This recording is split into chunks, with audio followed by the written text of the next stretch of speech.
It's the Cavaliers Basketball Club Podcast. It's basketball time at the Cube. Love picks up Curry. Kyrie Irving from downtown. Up for the layup. Oh, blocked by James. It's over. The 52-year drought is over. The Cavaliers have won the NBA championship. Cleveland, this is for you. Garland steps into a three. That's what they need. Garland now back for Allen. They got it again. Put on your hard hat, baby. What a block by Mobley. Get that big stuff out of here. Garland, Mobley, you have to be kidding me. This is unbelievable.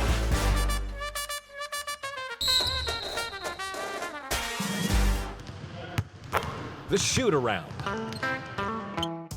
Welcome back to the club. The Cavs training camp has officially started with Media Day being held at the beginning of this week.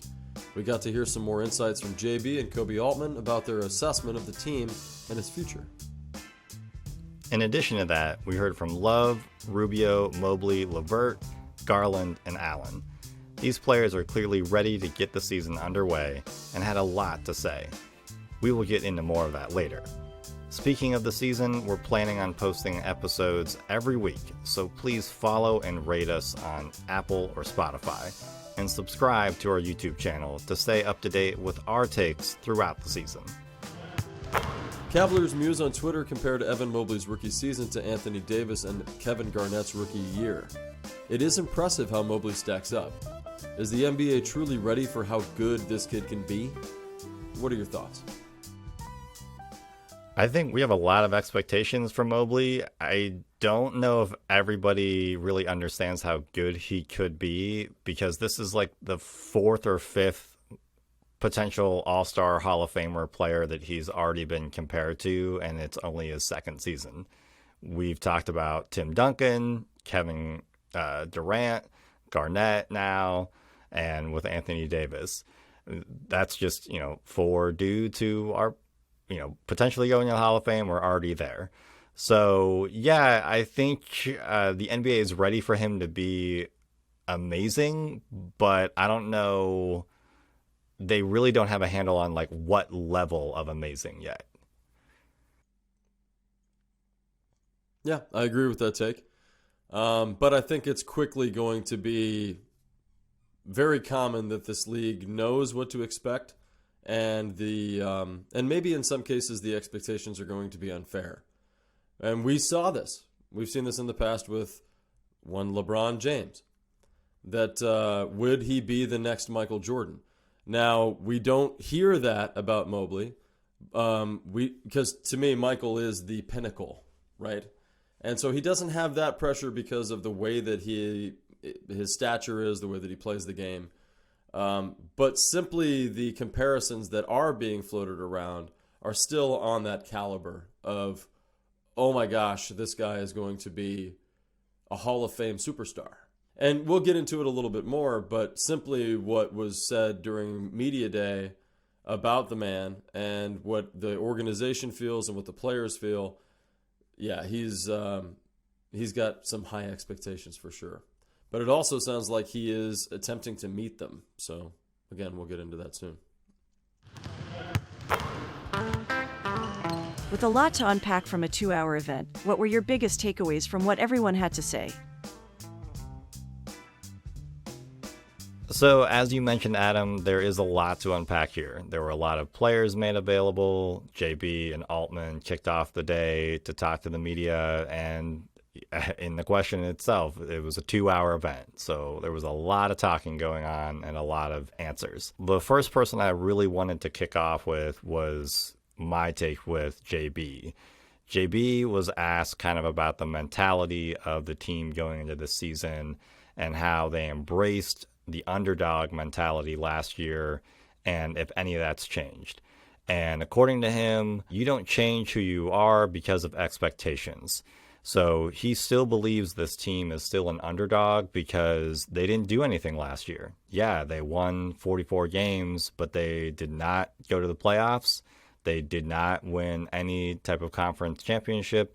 And so the expectations should still be acting as an underdog and to earn that respect, which I found enlightening because I kind of enjoy that type of mentality. The other thing I found fascinating with Altman was Altman, again, kind of hedged and talked about how there's a runway with this team because of their youth.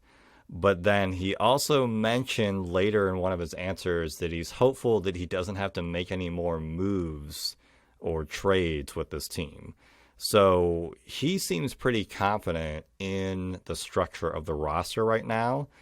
So I was happy to hear that, but it's also just kind of intriguing seeing a president of basketball operations, their mentality where he's really trying to tamper expectations to make sure this team doesn't get slammed by the media if they don't play well. Because he really doesn't want to be forced in a situation where he's having to make a bunch of moves again. Looking at my notes, very similar things. Just the fact that they seem to be so excited that they're here. Mitchell, resoundingly, every time the questions were asked on him, it was, why did you go for this guy? And why him? Why now? And they were lockstep with, this is the kind of player that puts us over the edge.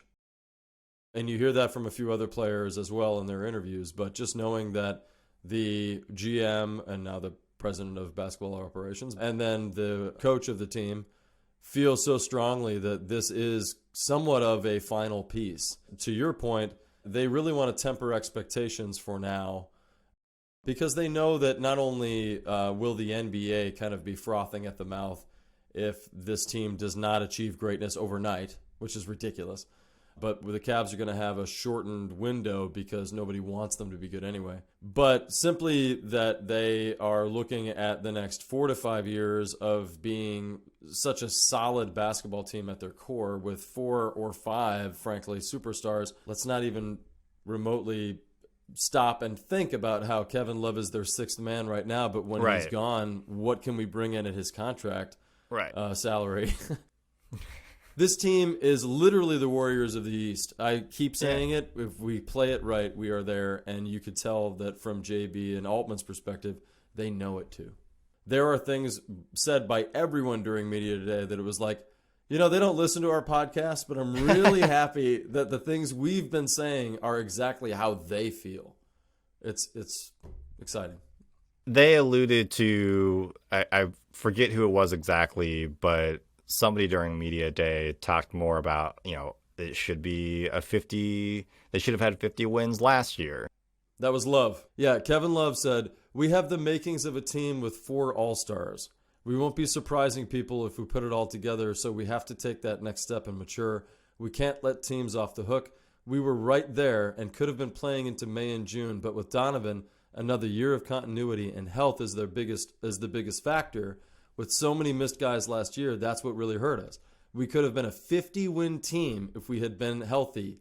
And I put yes, because that's what we said. We're like, everybody that didn't pay attention to the year before thought that this season was special. But it turned out to actually be a disappointment if you really knew what we could have done. So, well, exactly. And that was kind of the overall feeling with a lot of the guys who were more veterans on the squad. LeVert was kind of the newest guy that was a part of media day. He understood that the team did not perform up to snuff. The expectations are potentially higher this year because of how talented their roster is, but last year the expectations were the same, in the mindset of we are a playoff caliber team and that's how we want to play and get further in the NBA. So yeah, I agree with all that mindset. You and Kevin Love are more in sync than you realize. Yeah, I'm sorry, Kevin, for all the things I've ever said about you. It was all just in the name of the critical aspects of the game. It was never personal. Oh, well, but speaking of personal, a little bit, some of these things, for me, I look at a little bit of body language, and Love alluded to how he felt comparable to when he first came to the Cavs, but also I do feel like he had more of this quiet confidence in the interview process compared to previous years where they were more rebuilding. So we've discussed JB and Altman. What other things from the players did you notice or hear that kind of intrigued you? I have way too many notes to share here. This would have been a good live stream. But I'll kind of just do the highlights of the players that I paid the most attention to. So starting with Garland, he enjoyed shooting a lot last year, but looks forward to Donovan shooting, and he loves getting his teammates involved. He liked the talent level last year, but feels we added more this summer. The backcourt should be a lot better. Same attitude, more talent. That's what he said about this coming season. The team really has added. They'll be hunting more. They need to treat every game like it's their best. They really need to realize that moving forward, everybody in the NBA is going to have a higher expectation of what they're going to get from these guys. He feels that Donovan is just going to work his way in, take his time, and see how he can lead. He's being vocal and trying to keep guys accountable. And for him, he's just trying to listen and learn from Donovan. But at the same time, he's trying to help him learn the system as quickly as he can and talk through any issues that might, come up. And he also feels that the entire team is here for them. They're all excited to play with Mitchell. And he also, as an ending point for him, no pressure on them right now. They're just young guys trying to go out and win games. They don't feel pressure in the locker room. They feel that the media has the most pressure and kind of brings up all of those things. And they're there to play at a high level every night, and that's all they're focused on. Also, Allen, I was really interested by a lot of what he had to say. He said that, his approach every offseason is the same, just to improve his game and get his conditioning up. He thought that they were capable of making the playoffs last year and left a lot on the table. Feels that Mitchell should be able to help the team over that hump. He felt that even though Mitchell would help them take that next step, he was sad to see the guys go that were there. And he was one of the few people that I heard make that statement. I know that Altman addressed it in the Mitchell presser when they announced him being there. Really, to hear it from one of the players, I thought was special. Because there were a few times that players talked about Mitchell being a guy that wasn't going to try to take over games and do it all himself.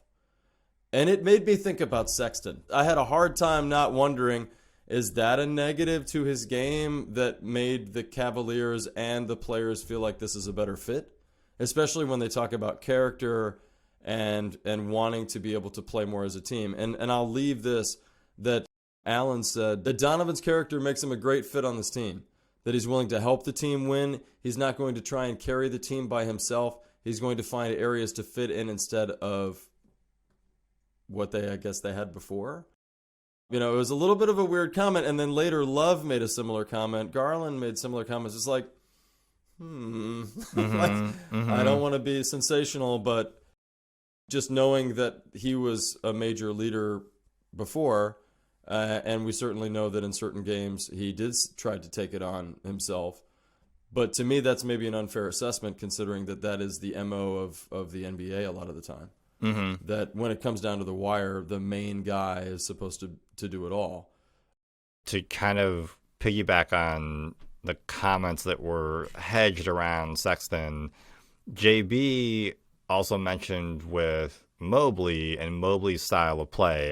The only reason why I'm backtracking is it's the style of play where they were talking about how Mobley needs to be able to do so many things on the floor. It doesn't mean that he has to score first. He can impact the game in many different ways. And I kind of wonder if that's what they also see with Mitchell, where, yes, Mitchell is a scorer. He's a shooting guard. He's going to put up buckets, but he has the potential to do other things on the floor that impact the team positively, where I don't think that Sexton wasn't able to do that, but I do wonder if they noticed that Sexton's go-to move was, I'm just going to start scoring. I'm just going to be the primary scorer for this stretch, even these couple of minutes, when the coaching staff and the rest of the team might be like, well, no, we need you to draw like a double team here and, dump it out in the corner. So there might be a dynamic there where you and I are kind of seeing into things there, because there definitely was maybe something there. You could see some frustration from certain teammates Yeah. at times when Sexton was on the floor of how the offense was running and how they were really, gelling as a team at times, yeah. But to talk about Allen real quick, I agree with you. I love that he was commented on how he's going to miss the rest of the guys that he played with. I really loved what Rubio was saying, where he feels comfortable here in Cleveland and that he has unfinished business. So here's an NBA vet who he's trying to make this his championship run. He is trying to come back healthy and contribute to a team that actually is going to get to a championship level, because he's never been in that place in the NBA. So I found that really intriguing. And Mobley, his initial question about how he was improving his game while he's sitting up there on the podium is, oh, I was working out a lot. And he is a huge man already, but clearly he's been doing bench press and like getting his he's got the gun show out, and he's just like, yeah, I've been working out a lot. And it's just like, yeah, we noticed, which I just thought was kind of funny, because he's such a dry kind of personality and just very matter of fact. And, he doesn't even need to say that. It's like, yeah, we see that you've been to the gym and you're working out, Evan. Yeah. How else might you be working out on your game? So I thought that was fun. Something so exciting that I don't remember who exactly mentioned it, but I know they talked about how he's hurt that he didn't get Rookie of the Year. Mm-hmm. Yeah, it was Garland, I think. Yeah, I think it was Garland. I was looking through my notes, but either way, like, just the fact that it was brought up at all, that this guy is hungry because he feels like the NBA missed out. Everybody missed out on acknowledging his greatness, and so now he's gone harder in the offseason to come back and prove it. It's like, yes, that is always the type of player that I want on my team. Somebody that just has a constant chip on their shoulder to improve and be the best. Mitchell spoke with the media after practice and seemed to glow when talking about the coaches and his teammates. What was your take? Mitchell is clearly media savvy. He has a great presence. I really loved a few of the comments he put out there, one of which he talked about how the team is talking more because it was brought up on media day that Mitchell was talking a lot during practice and really trying to engage everybody and communicate on the floor. And so a reporter had asked, oh, is everybody kind of quiet out there? And Donovan said, no, actually, people are talking again. They kind of saw what I was doing, and now they're doing that more. He apparently knows Evan Mobley all the way back to when Mobley was in high school, and he just made a funny comment about how Mobley doesn't talk much, and he heard him talk more at practice than he's ever heard in his entire life, which I thought was a very funny quip, but also shows you how Evan Mobley is just always seems to be very serious in how he's approaching the game and just wants to be a really great professional basketball player. And the other thing I found intriguing too with Mitchell, he kind of had this reaction, this visual reaction of how the team is really emphasizing defense. And he kind of looked a little overwhelmed for a second. And I think that Utah had a good defense. They were ranked 9th last year amongst 30 teams. Clearly, JB, we know he's a defense-minded coach, and I think that Mitchell kind of was like not used to how many defensive sets and defensive communication this Cavaliers squad has, and that was intriguing to me because this is a brand new day for him. It's a brand new experience, so I found that intriguing as well, as he kind of had this reaction, this look of there's a lot of defensive minded coaching here. I loved that he mentioned the intensity of practice really stuck out. That and he felt that because of that, they had a lot of potential to do some really big things. Because of his age, he felt a little winded, which I thought was funny because he acknowledged that it's a very young team. And almost from day one, he has said that. The fact that Evan, Darius, and Jared are quieter, like you mentioned, but are still assertive as leaders on the court, I thought was a really interesting comment. He's trying to build good habits, recognizes that the coaches are doing a lot of the hard work, that he felt that JB is really kind of the biggest reason why this team is going to have success. I thought that was interesting. He said that enough is a championship, and you do your best to get there, but all you can do is lay the groundwork. You also have to get lucky and stay healthy, which we talk an awful lot about. But he said championships are not just the goal of his, but also a goal for this team, and that's what he appreciates about the Cavs. He felt that spacing should be more easily achieved with Garland out there, but it's about building the lineups throughout, and he was excited to figure out how everybody will play together. Focus and attention to detail is a huge part of getting better at defense. That now that he can take some attention off of his offense, he'll be able to give more to his defense, which that sounds familiar. Who said that? I'm not sure. I'd have to go back. I don't think us. Some Cavs podcast mentioned that about him being a better defender if he didn't have to work so hard on offense. But well, anyway, we remember who said it. And then Love also feels that he is the piece that will take them to a championship. That's what he said to him when he heard that the trade happened.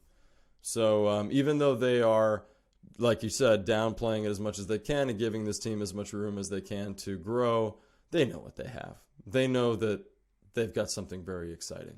Mitchell's interview proved that, I think. So. The final seconds. Are these media events a little redundant? I think they kind of are. I don't really think that they need to be 2 hours long. And one thing that I found a little frustrating as a viewer was how many repeat questions there were, especially since everybody was in the same room. So everybody can hear the same question over and over again. And I know the point is to try to get a storyline or a through line of this is how Darius responded to this question and this is how JB responded to this question. You're allowed to have other questions. I felt that that's why there was some redundancy, is you can add some extra pizzazz on some of these questions. I would have been excited to have them out there like 3 or 4 at a time. Like, let's just have them all out there. We can field questions back and forth and just kind of have them do it a little more team-based, which is, appropriate to the game anyway. I found if I started watching their interviews by about a third of the way through, or not a third, maybe 2/3 of the way through, they started getting a little more silly. Like at one point, Kevin Love was asked, where does he want to eat when he's out on the town? And he gave kind of the answer that I would expect, which is, I want privacy, so I'm not going to tell you where I want to go. It's all fluff at some point. So. Dean Wade got a contract extension. What does that say about the Cavs' future plans? I think there was a lot of rumor, certain hints floated around at the end of the season what they may do at the small forward position. And they had talked about that JB was interested in using him there. And I think because Markkanen was moved, now it's an absolute that you're going to be seeing him both in the power forward position but also in the small forward position. And it's a real opportunity for him. And he should feel comfortable that now that he's been signed to 3 years, $18.5 million, he can just relax and focus on basketball. I've always thought that Dean has a ton of potential. Now I hope that he can truly show us that potential. Oh, definitely. We are for sure Dean Wade fans here on this podcast. And I think that it shows, too, that this organization knows how to develop talent. This is a guy who was not supposed to be this good. He was not supposed to contribute this well on what everyone is now saying is a top 5, top 4 Eastern Conference team. And I think that it shows that the Cavs' future is bright. The one thing I would like to add is I really hope that this means that Lamar Stevens is next, because I think he's another guy that deserves some guaranteed cash. Allen was the only player that stated he would miss his former players. Was that odd? I think it speaks to how Allen is a true professional. I think that the more you see him interact with the media and his teammates, he is just a guy that comes across as somebody who is inquisitive and insightful and definitely empathetic in this situation of what those guys are going through. He has been traded. He was traded from a team that was supposed to be a contender, and there were rumors that Durant was going there and everything, and Harden and all that stuff, and it turns out he's having to, be shipped out. So I think that he just understands it is a business, and so guys shouldn't take it too personal, but at the same time, it does kind of suck for folks. I didn't find it to be odd. I found it to be classy. And I think that that's just the nature of the game, that these players are going to do their best to work with each other and make their skills, their differences and their skill sets fit. And I think they were genuinely excited to play with Markkanen and with Sexton. And I think that even the promise of what Ochai Agbaji could be, it would have been really cool to see how he'd fit on this team. So as I mentioned before, I was just appreciative that he mentioned it at all, that he brought it up at all. It's just a business, but I'm sure those guys were still a little hurt to have to leave what we're doing here, especially somebody like Sexton. So it was just a classy thing for him to do. Do you think that Garland is truly ready to be the leader of this team? I think he thinks he's ready, and I think the Cavs think that he's ready. So I'm going to say yes. I think we have to now give him the benefit of the doubt because he did a great job last season of taking those reins.